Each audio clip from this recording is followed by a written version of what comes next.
It is our responsibility to protect the vulnerable members of society, our children.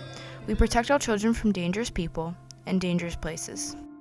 We also try to protect our children's health. The last thing we want for our children is for them to catch a disease like measles, mumps, whooping cough, chickenpox, or polio.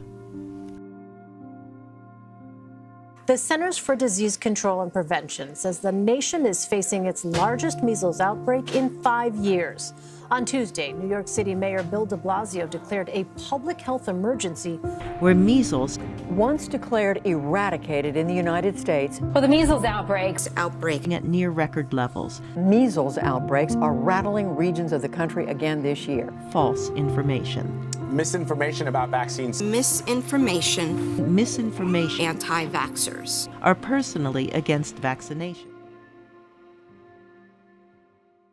Scientists have created vaccines that have been proven to prevent these diseases.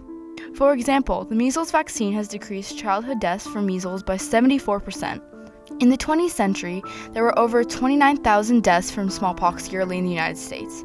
After the vaccine for smallpox was developed in the 60s, by 2012 there was no reported cases of smallpox. Even though there is now access to vaccinations and science has proven their safety and effectiveness, there are still outbreaks all over the country. Nationwide, people are deciding to boycott this simple yet essential method of disease prevention. But why? Misinformation has fueled the opinions of parents that choose not to vaccinate their children. A common misconception is that vaccines cause some children to develop autism. This myth stems from a study published in 1998 by Andrew Wakefield. This study was soon proven to be highly inaccurate, and since has been completely discredited due to an incredible amount of procedural errors, undisclosed financial conflicts of interest, and ethical violations. Andrew Wakefield lost his medical license. It is necessary for 95% of a population to be vaccinated in order to achieve herd immunity. You really want to make sure that you eradicate a virus or an illness. You have to do it in masses, because if some people choose not to do it, or a percentage chooses not to do it, then it just won't be effective.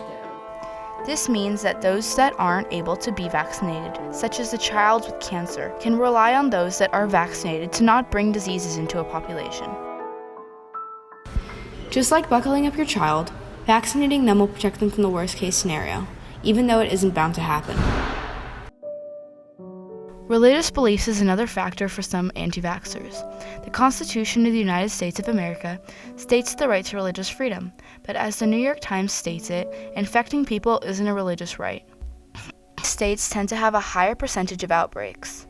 Although personal medical choices are valued amongst many parents, reaching the threshold for herd immunity is more important. In order to protect communities from outbreaks, state governments should abolish personal and religious exemptions from vaccinations. Currently, all states require children to be vaccinated in order to attend public school. This law should be kept in place, and additionally, those that do not vaccinate their children should be fined.